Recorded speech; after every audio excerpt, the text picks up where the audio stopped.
Dear students, मैं Malay sir आज आप लोग के लिए एक और सेंटेंस अरेंजमेंट का क्वेश्चन लेके आए हैं। बहुत सारे स्टूडेंट्स का मानना है कि सेंटेंस अरेंजमेंट एसएससी में टफ होता है।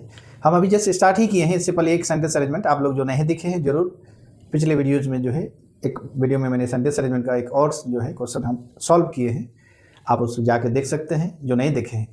आइए, सबसे पहले जो एसएससी का सेंटेंस अरेंजमेंट है उसमें हमें 4 ऑप्शन दिया रहता है और ऑप्शन का बहुत ज़्यादा अहमियत है। आप हमेशा ऑप्शन के साथ चलेंगे क्योंकि एसएससी एक फिक्स्ड ऑप्शन के साथ ही आपको जो है करने के लिए कहता है। बैंक में ये ऑप्शन खत्म हो जाता है, वहाँ पर आपसे पूछा जाता है कौन फर्स्ट, कौन सेकंड, कौन थर्ड, है ना। जबकि यहाँ पर एक हिंट दिया हुआ है कि यही 4 ऑप्शन में से आपको एक, है ना, आपका अरेंजमेंट सही होगा। तो सबसे पहले कुछ पढ़े ना पढ़े हम ऑप्शन पर चलेंगे और देखेंगे कि इन 4 ABCD ऑप्शन में से कौन सा शुरुआती में नहीं हो सकता है।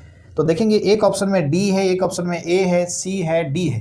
इसका मतलब शुरू में कभी भी क्या नहीं होगा, तो B से स्टार्ट नहीं होगा। क्यों नहीं होगा? क्योंकि हमारा 4 ऑप्शन में B का कहीं पर कोई जिक्र नहीं है। आपको समझ में आ गया कि हमने B से स्टार्ट क्यों नहीं करना है, क्योंकि हमारा ऐसा कोई भी ऑप्शन नहीं है जो B से स्टार्ट है। अब हम लोग आगे का जो है सारे ऑप्शन को अब ध्यान से पढ़ेंगे। जहाँ भी हिंट हमें मिलेगा हम डायरेक्ट ऑप्शन के साथ चलेंगे और आंसर को बनाएंगे।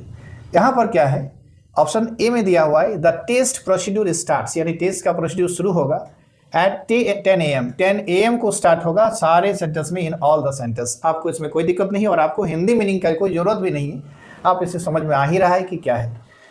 When you enter the test hall you should have your test admit card with you. और आप सब अगर एग्जाम दे ही रहे हैं तो ये क्वेश्चन तो आपके लिए आसान है कि जब आप एंटर करेंगे तो आपके पास आपके साथ में एडमिट कार्ड होना जरूरी है। You are therefore required to reach the test centre by 10:30 AM। अब जरा बताइए, एग्जाम 10 बजे शुरू होगा तो इससे पहले ही हमें पहुंचना होगा, ये बात भी हम लोग जानते हैं। Remember that if you report after 10 AM, याद रखना कि अगर आप रिपोर्ट करते हैं 10 बजे के बाद, you will not be admitted, तब आपको एडमिट होने नहीं दिया जाएगा। तो पहले से पता है बी का ऑप्शन नहीं होगा। और बाकी सी और डी में देखिए एक चीज़ है, यू आर देयरफॉर, कभी ऐसा सेंटेंस शुरू में नहीं हो सकता है। रिमेंबर दैट इफ, ये भी शुरू में नहीं होगा। तो हमारा शुरुआत वाला ऑप्शन कौन सा दिख रहा है, ऑप्शन नंबर ए के साथ चलेंगे। और ए का ऑप्शन हमें पता चल रहा है कि ये है। थोड़ा सा टेस्ट कर लेते हैं हम लोग ऑप्शन को। ए के बाद यानी the test procedure starts at 10 AM in all sentence, ठीक है। इसके बाद बोल रहा है सी जाइए, यू आर देयरफॉर, इसलिए आपको जो है क्या करना है, required to reach the test centre by 9:30 AM, है ना। तो 10 बजे स्टार्ट होगा, 9:30 को आपको पहुंचना है, सेंटर तक पहुंच ही जाना है। इसके बाद D number option, remember that, याद रखना कि जब आप, है ना, डी नंबर ऑप्शन में if you report after 10 AM, अगर 10 AM के बाद आप रिपोर्ट करते हैं तो आपको एडमिट होने नहीं दिया जाएगा।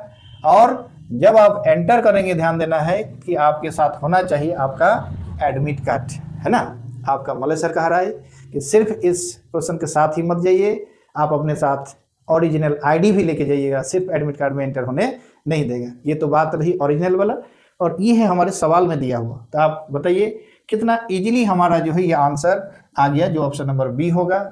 उम्मीद करेंगे आप भी नए नए तौर तरीके जो है, कुछ नहीं है, एसएससी जो है आपको नौकरी देने के लिए जो है टेस्ट कंडक्ट कराते हैं, और आप है कि मानते ही नहीं नौकरी देना नहीं, लेना देगा नहीं, छाड़ने वाला है। आप एक बार दिल से ज्वाइन करें इंग्लिश सिस्टर, सब आसान है, सब चंगा सा लगेगा। Bye bye.